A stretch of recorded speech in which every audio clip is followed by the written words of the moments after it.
Hi everyone, Fran here, and it is winter.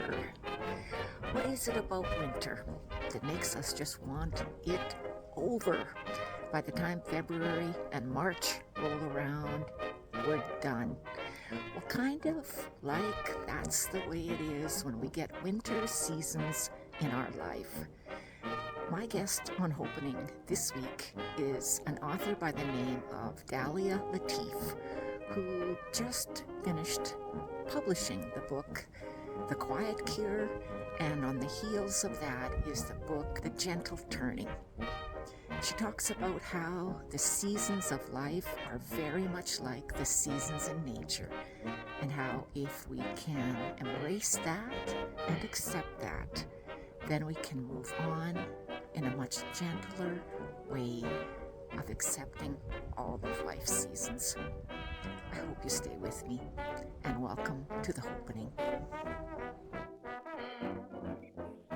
Hello, everyone, and welcome to the Hopenning. This is the place where hope is happening, and it's a pleasure and an honor to have Dalia Latife here with me today from Fort Lauderdale, Florida. Thanks for joining me. Thank you for having me. It's really an honor and a pleasure.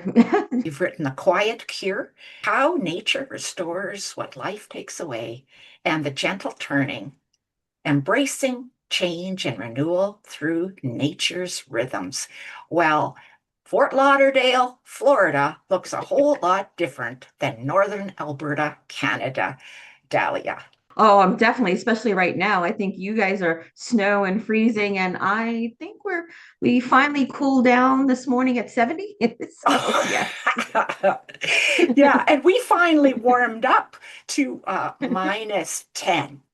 So I love how in your books you describe that it doesn't matter where you live in the world.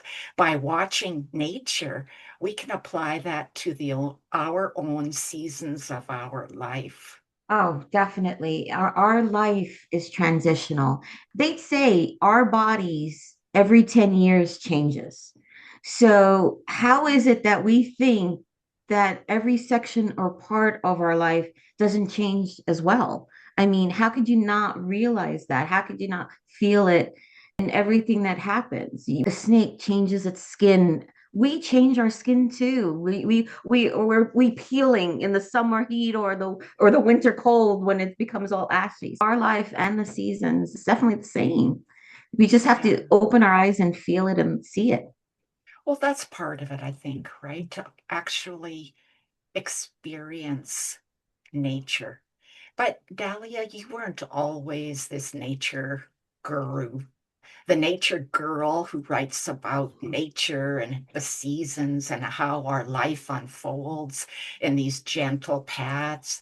You were once a high school girl. So if I were to ask your closest high school friend, Dahlia, about you in high school, how would they have described you? I was a nerd. So, I don't even know how to describe myself in high school because I was a very quiet human being. Where people see me today, I'm very extroverted, but back then I was very, very quiet. I grew up in a very strict background. So, I didn't go to parties. I went to school, picked up my sister, went home. It's just Mm. that was my life. So, yeah, we were part of the nerd group. Nobody had under a 95 or else they got in trouble at home. So were That's you one who liked to go out in nature, smell the moss and watch the ducks on the swamp? Were you that girl who spent her quiet time in nature? No. Actually, the one time I did a science experiment, I was going to do it on leaves, and I went out to the park across because at that time I lived in Staten Island. So I went outside to collect leaves. I ended up with a vicious case of poison ivy on my hand, my legs, and I never went out again. I preferred staying in my room, reading a book or playing my music, because there's 80 kids. So, but no, I did not go and hug trees. I mean, no, it was definitely not me. And yet Yeah. now you have two books. The first one, The Quiet Cure, just came out, I think, in August of 2025. And The Yes. Gentle Turning just came out a couple weeks ago, beginning of February this year, 2026. So, what happened? Where did this huge change come from where you only wanted to read about poison ivy to where you actually went outside and experienced nature in its fullness and saw the transitions of how nature is very much like a personal life of how we do also transition through somewhat similar types of seasons. What changed? There were three major impacts in my life, but like really three major impacts that changed my trajectory, I guess you could say. The first one was in 2016. My mom passed, and she passed ridiculously young. I mean, she didn't even hit 70. She just passed. It was devastating. We could never live together, but she was the person I could talk to, call anytime, whatever. And I had always planned that when I hit retirement, we were going to go explore the world together. And luckily, she was able to explore a bit because I had pushed her to go on these adventures on her own. But I couldn't believe that she was no longer there. And I'm like, oh my God, we die so young. So I started a once a year thing. My daughter and I, we would go someplace. And the first place we did was Machu Picchu. And it if you've never been in a place that is just gorgeous, the dream, the feeling of the landscape, the people, the food, it was just my daughter, she's a born and raised Floridian, and she goes, it's like a fairy tale, mom. These mountains and hills, we don't see that here in Florida. It doesn't seem real. So that made me like open up and start looking more around me through different eyes. I've traveled a lot when I was younger, but this was like I'm now watching it through her eyes too and experiencing these things, flowers blooming, rushing waters, mountains that we climbed. The second time my life went crazy was the pandemic.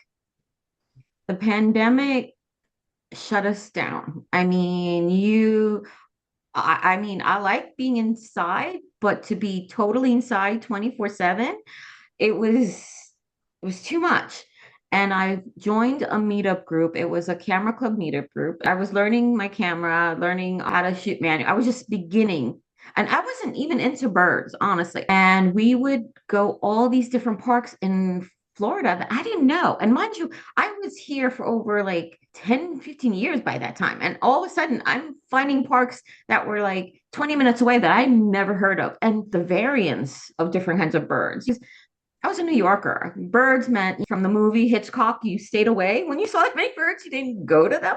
But here we were trying to capture these birds.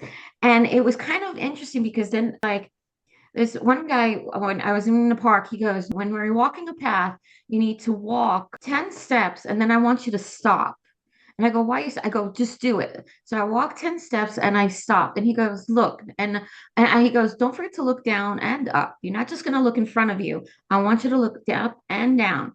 And I did. And sure enough, right there on the side there was a bird capturing a frog. And then it was like, oh my God, I didn't even see him there. And then further down, actually, like even another 10 steps, a friend of mine, we were talking. And then next thing you know, we laughed because right on top of us was this red-shouldered hawk looking at us. So it made me start looking around and saying, "Oh my God, there's so much around us that we're missing." And every time we did these trips, I had a technical job; it was very hard. But these weekend trips became my escape. It somehow I was ready to go to work on Monday refreshed. And I didn't go to a sauna or a spa or anything like that. I just went outside. I mean, if you saw me coming back, it was no sauna and spa. My hiking boots were gross. You're sweating and it's just amazing.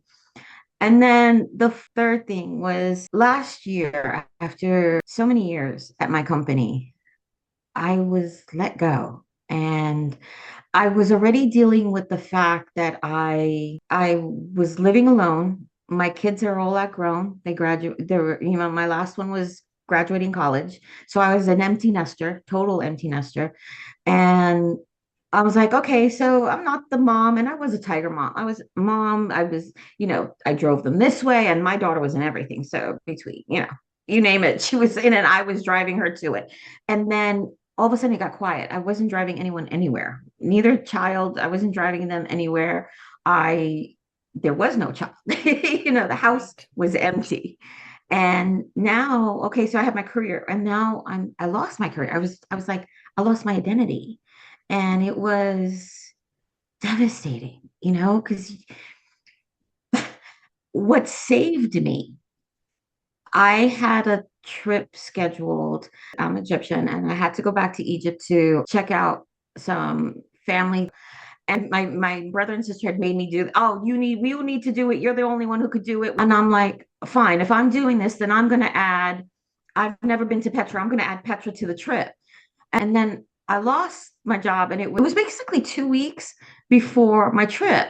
And do I cancel this? Because I need to go find a job. And my sister goes, you need to go do this, and you need to breathe. And it was the best thing I ever did, because in Petra, there's this really long walk. And they never tell you it's like a 2-hour walk before you actually see the first monastery. And then there's another, dear God, climb before you see that monastery. And so I'm by myself, and I'm walking this trail, and the shapes of the rocks, how life formed them, because it wasn't man-made, it was life forming them. It was dirt and sand and weather, cold. That's what shaped these rocks. Well, it's that same weather that's shaping me. Whether it's cold, shapes our skin and how we look. The sun darkens us or lightens us. Walking through these things happen. I'm going through this, and I'm like, don't think about life. Just enjoy the moment. And I started enjoying the moment and doing it. And then I ended the trip to go to Rotterdam, because it was in this really glass case where you basically watch the moon and the stars and the quiet of nature. I hung out with the Bedouins, of course. So we had tea. We sat there, and the desert's different kind of sand than the beach sand. So you're sitting in the desert, and you're having a cup of tea, and, and watching the sunset. And it was just this quiet reflection that made me breathe again. We forget about that. I mean, and it doesn't have to be that, because when I got home, it didn't have to be the sands of Wadi Rum. It didn't have to be, uh, Egypt, and it didn't have to be any of those things. It was just, I went to a park with a friend of mine, and I said, come with me. We just need to walk. And we just walked, and we didn't talk. We just walked. And both of us, it was kind of funny. It was seeing it, because we were both going through so many personal things, and our anxiety and our shoulders were like here. And then as we're walking, if you ever see me with my camera back, it weighs a ton, but I didn't feel it. I didn't feel the aches and pains. I didn't feel, I was just breathing. Something about the air, it just balances you. It really does balances you. And as I started talking to other people, and even my friend, I dragged her out. She looked and she goes, I needed that. Thank you. We didn't go fancy. We went to the park, just to walk the trail. And we would laugh at things, a squirrel coming with a nut looking at us, and it ended up being 2 books. So if I had a choice, which book should I Yeah. read first? The Quiet Cure or The Gentle Turning? The Quiet Cure is my love letter to nature. The Gentle Turning was just because someone had, why didn't you put pictures in the first? I didn't want pictures in the first book. I wanted you to read my stories and feel it. And so far, everyone who has read it has loved it. So I did that in the second book. I took everything that I didn't put in the first book, put it in the second. Here's winter, what you do. Here's summer, what you do. Here's spring. Here's all the different seasons. And remember, we are part of those seasons. So read my love letter. And then if you liked it and you want to continue growing and doing something, then go to the gentle turning because then I have exercises for you to do Yeah. and work things to do. And I think that's what I really appreciated about the gentle turning. It's practical. It's a practical guide to understanding how our lives, not just our lives, but actually these situations, every situation we get into will go through the four seasons if you want to look at it that way. In the gentle turning, you started with winter, and yet we often think of winter as an ending. I'm here in the north. I mean, by the time winter hits, we're no longer doing anything but shoveling snow. There's no more gardening, there's no more raking leaves. There's none of that stuff. Everything is just settled and done. We have Christmas and then the end of the year. So why did you start with winter? Because to me, winter is when we are impacted the most. It winter in our lives, in our souls, that's when we start. When we're happy in it at the beach in summer, are we really thinking about our soul or our life? No. When we're in the spring and we're planting and we're seeding and we're working, are we thinking? No. Same thing with fall, leaves changing. Your fall, winter makes everyone cry. And I wanted everybody to realize winter is when we need to reflect and say, okay, we've done this. We've done this. Where to next? And we don't have to do it right away. I want you to reflect. I want you to breathe, take it in, and remember that we take things harsh and it hurts. But we have to remember to step back from that and say, there's a reason for it. There is a reason for why things happen. And we might not know it now. We might not, and we'll grow from it. The important thing is to grow from it. Yes, there is a moment where you are allowed to hide, but I want you to take that and say, okay, we got this. What's next? We can do better, bigger, maybe nothing, or we can be okay with it and just move on. That is all right. We don't have to be superstars. Say good morning to a total stranger. The difference when that stranger looks up and says, good morning to you. Feel that. Feel that connection. We've lost that. We have lost that connectivity to the world, to the people around us. And if we keep closing ourselves in and in and in, we're going to lose ourselves as well. Not just everything else. We're going to lose ourselves.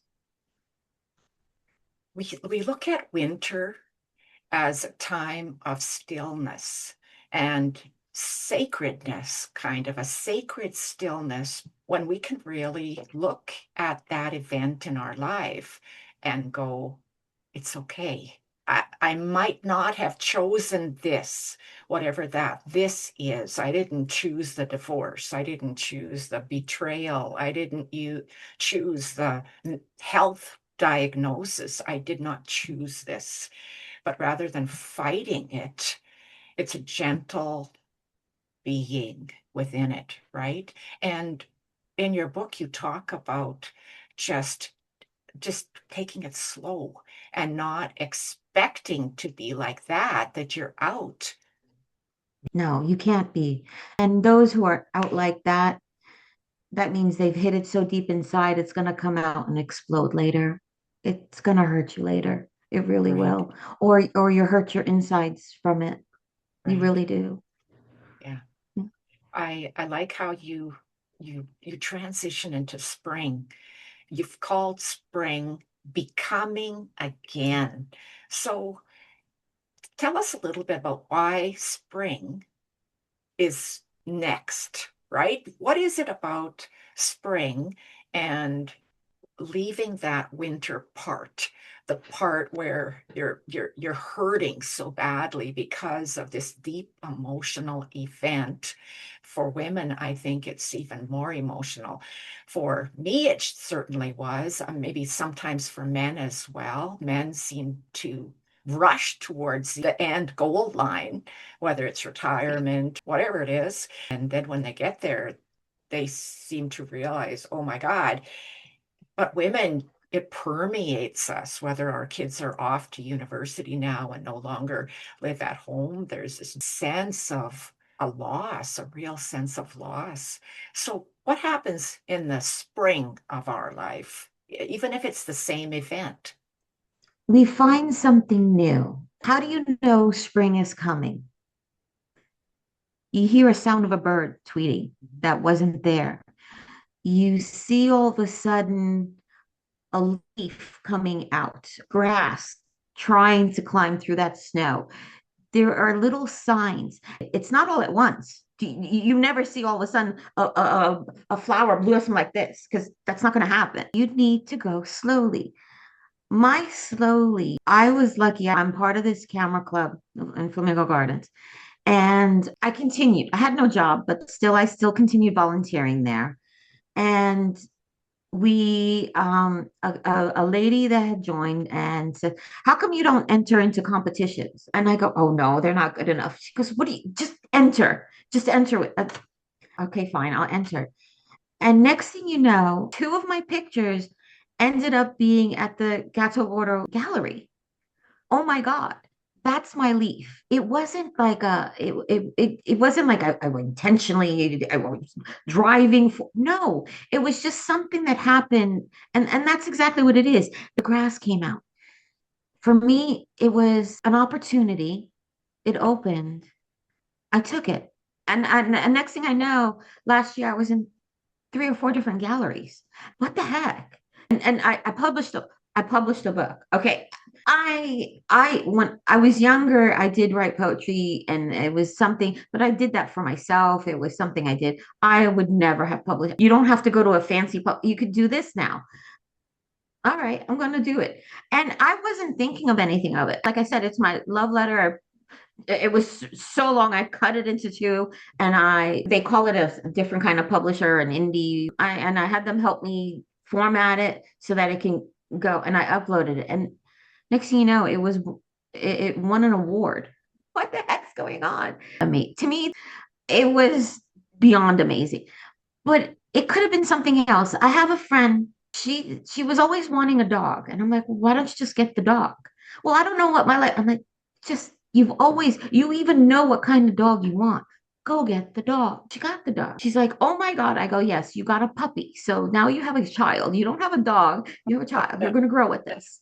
So now you're growing with this by having that dog, because she was very introverted. By having that dog, she bumped into somebody who talked to her, who doesn't really like dogs, but it gave him something to talk to her about. And now, a year later, they're getting married. So little things, you don't necessarily know what that little thing, and then maybe that little thing might not have anything happen to you, but it's these little things. And that's what I want people to do. Enjoy the little things. And I enjoyed that I had a picture, I took a picture, the team loved it and made me enter it. If I never took that picture, it wouldn't have happened. Nothing would have happened. If I hid and continued to hide in my winter, spring wouldn't have happened. And honestly, it became summer. It became the full on blast summer. I went all the way through. I went through all my leaves sparkled, all my and that's what I want people to know. I was lucky it happened a year. It could happen in many years later. I mean, for heaven's sakes, who would think there's a lady who turned 50 and she got married, and it's the first time she's ever gotten married. She never even thought about getting married. She got married at 50. I want people to stop putting timelines in their life. I want them to actually enjoy their life. Become better at who you are, and you'd be amazed at what starts opening up for you. Really. So, this slow emerging of spring, taking pictures, kind of blossom. It was the one flower, and then it became a patch of flowers, which is that perfect segue into summer. Summer also is about saying yes to other things, right? Summer is about enjoying and being fruitful and taking it all in and expressing your own vibrancy. But there's also a softness in summer. So, what is the softness in summer, and how do you start finding the truth?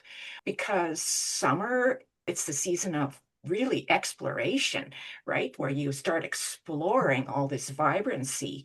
How do you start finding your own way? Because not everything might be the perfect fit. It changes with each person. Each person has a different path. Like a forest, you can go right or you can go left or you can go in the middle. There's different paths. Sometimes that path curves back in. There's this park, Rivermen Park in Jupiter, and you're walking this path. And I'm like, okay, I'm going to go right here. And someone else, they went straight. And the funny thing is, I went right, then turn around, and then I came back. However, they went straight. But because I went that path, I bumped into another lady who said, oh, you got to come to this area. And we got to see a manatee, which I've never heard of being in this park. So each path is okay to take. It's okay to take these paths.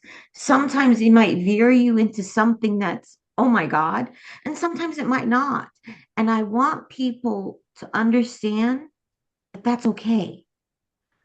That is okay. Because sometimes when you're on that straight path and you didn't go that way and you missed it, whatever, you missed that opportunity, it happened, whatever. However, by going on this path, you got to see an osprey diving for a fish. You got to see something else, something more brilliant. It could be more brilliant for you here, or it could be brilliant for the air. I don't want someone to, I'm only doing this, I'm going to do this, I have to do this, and I got to do it now, and I got to this, and this. No, make your list. I have lists. Make them. That's fine. But it doesn't have to be all done tomorrow. And I want them to understand that. I want them to go to that beach and enjoy that sunset. Breathe and stop and enjoy, even if it's just a sandwich and a sunset. That is a blossom. That is I got to live another day. And that's important because dear God, you don't know what's going to happen tomorrow. You don't. So, how do you stay rooted when life is happening super fast? Things are coming and going, and you're doing a lot of things and a lot of events and a lot of, say, book signings now, right? Book signings, podcasting, blogging, photography shows. How do you stay rooted? What are some of the practices that you have while you're in your season of summer that actually keep you grounded and help you to realize that all these paths, doesn't matter which direction I'm taking, are going to be okay? Because it's one thing to say it, but it's another thing to feel it, to actually believe it. And you're right. And you're making me laugh because this week is the perfect week. It's too crazy. It really is too crazy. I have work that I'm there from like 7 to 7 for the past couple of days. And I've been running. I'm running. And then this weekend I do have a big signing. So it's crazy. And I have to get ready for the next, and I have these reports that are due, and I'm supposed to create my book into an audio book, and they want to use my voice, and they're telling me, no, you need to take time to do this. And I'm like, when? and oh, and I just moved. So I have boxes all around me. So yes, it's all over the place. So what do? We got to breathe. We forgot to breathe. And I'm religious, so some people don't realize that. Some people are not, and that's fine. I do my morning prayers and I do my night prayers. And my morning prayer centers me. And I tell people you don't have to do a prayer. You can do a mantra. Because I have another friend, she's into Mother Earth or the mantras or serenity sayings, or there's so many things that you could do. And I want you to find that. I have this thing where you're gonna make a list of saying, I am healthy. I woke up this morning not too achy.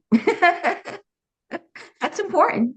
And the bruise on my hand, which I banged really bad, I can bend my finger again. It's these little things, and seriously, this is exactly what I said this morning. I said this morning, I woke up, I can breathe. I'm not sick. Thank you, God. I'm breathing. I was able to brush out my hair. I had time to do that, so it wasn't enough. And I put my makeup on. So, woohoo, that's enough. That is enough. And okay, ready? Next challenge. We're going to do it. You need to take time to step back too. I know this week is going to be crazy. Next week's going to be crazy. Monday, oh, thank God, my office is calling that a day off. So I'm sleeping in. So I'm looking forward to that Monday. I am sleeping in that day. I'm sorry, birds. I'm not going to go out in the parks. So that's it. I'm going to sleep in and not move. And that's okay. You're allowed to do that because you're recentering yourself. You're taking care of yourself. And just like if you ever watched animals, they do it too. They do. They hibernate, they come out, they shake themselves. You know, an owl sitting on a branch doesn't all of a sudden just jump. They don't, because that's us photographers, we know exactly when they're ready. They to be impolite, they empty their bowels, and okay, they're getting ready. They do a ruffle, they're ruffling, okay, get ready, something's going to happen. And that's what it is. It's these little things. Do it yourself. When I remember when I first started my new job, there was a lot coming at me. There was a lot of things I didn't understand. There was a lot, and I felt like I was getting yelled at, and I could have just screamed, yelled, cursed, cried. What I did was I got up from my desk, I went downstairs, and they have this water fountain in the back. And I stood there and I just watched and I breathed it in. And then I was like, we'll survive this. We'll be okay. And I want you to find a saying for you. For me, it's I'm okay. I will be okay.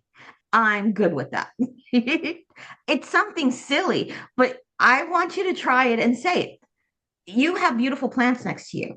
If you look at your plants and say, oh my God, look at this new leaf that came out.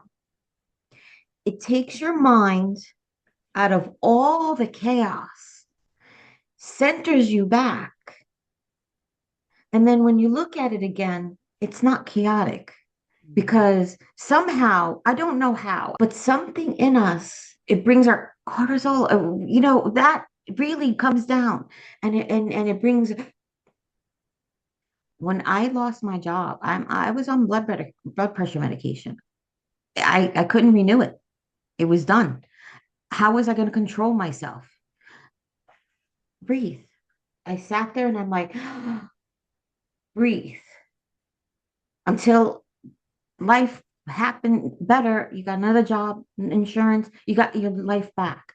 And that's what I tell people. You need to stop, take it in, whether it's good or bad. Good or bad, you got to take it in and enjoy the moment. Even when it's bad, enjoy the moment because when it was bad and well, I get to go on this trip. I don't have to take my laptop with me. My sister made me laugh so hard because she goes, oh, you don't have to have your phone on. No long distance plan. You don't have to pay because you don't have to work. Because I used to carry two phones. You're only carrying one phone with you this time. And I just started laughing. I seriously started laughing because You need to enjoy, whether it's good or bad, enjoy it. Rituals of release. So fall is the time that we take our harvesting in. We prepare the garden soil for winter and snow and rest. And in our lives, what can we compare to, you say, the rituals of release? What are the rituals of the release in autumn? It's the beginning of everything, of our change. It's releasing of the old stuff. It's minimizing our closets, downsizing, getting rid of all that. For the first time when I was putting my new kitchen back in, and I'm like, a friend of mine came and helped me, and she goes, "You have empty shelves." I'm like, "That's good." She goes, "What do you mean?" I go, "That's good. Empty shelves are good. We don't need to fill it up. Empty shelves means good. Keep doing that." And it was another friend that taught me this. She made me laugh because her closet, I have clothes, it was too much, and her closet was this small, and I'm like, "That's all you have?" And she goes, "Yes." And I go, "Why?" And she goes, "Well, I do want to buy a couple of new outfits, but I'm not going to buy it until I let go." And I loved that philosophy. You need to let go. You need to exercise that. There are bad memories in your life. Everyone's got them. You don't know what the person next to you has. You need to let it go. The most easiest words to say, it is the most hardest thing to do. It really is. Because it's not just of things, it's of emotions, it's of hurt, letting go of hurt. It's a hard thing. I didn't grow up easy. I didn't, and I had to learn to let go. And there are parts of me that still hold on to certain things, and I need to learn to let go more. And that's what I'm trying to tell people. Let go. Just like a tree goes, I don't want you. I want this new one in me. I'm changing the color, the patterns of the world. That is what we do. Whether it's changing the ambience of a room, another friend does, which I'm learning actually from people all around me because it's so fascinating to listen to what they do. She goes, "Yeah, I every once in a while I take down the pictures on this wall and I put new ones up." And I go, "Seriously?" I goes, "Yes." And she's right. It changes the mood. When I moved, I have these huge bookshelves. I'm not going to put it in this room. I'm going to put it in this room. And I'm going to rearrange it this way. It changed the atmosphere of the room so much. It was kind of cool. It's like clearing the cobwebs from your mind and from your heart. That is what I see. Beautiful. Yeah. So we're almost at the end of the show. What are the ways we can get a hold of you, Dalia? I do have a website. It's Dalia dash Latife dot Pixpa. It's pixpa.com. So you're more than welcome. There's a contact page. If you send me a note, I will definitely respond back to you. And contact me all you want. I don't sleep much. I should sleep more. And how can we get your books? How can we get The Quiet Cure or The Gentle Turning? Luckily, the Quiet Cure, you can buy it anywhere. Honestly, it's on the Barnes and Noble website, it's on Goodreads, it's on Amazon, you name it, it's everywhere. I'm trying to get it into little bookstores here and there. So pray for me to get it next. The Gentle Turning just turned out, but it is available on Amazon. Hopefully in another month or so, it'll be everywhere else. And congratulations on that. Thank you, thank you, thank you. Yes.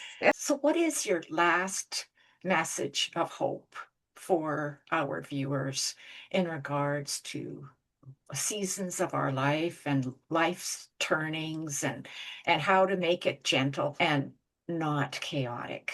What advice would you give and what hope can you give us? love yourself. People are going to throw things at you no matter what. Doesn't matter who they are, what they are, mean, kind, whatever. I don't want you to live just because other people say what they want to say. I admit I hate videos. I hate video conferencing. I hate looking. It's taken me a long time to look at the mirror and say, I'm okay. I am not Miss Farrah Fawcett or Glamour Girl or what the Taylor Swift of the world. You know what? Who cares?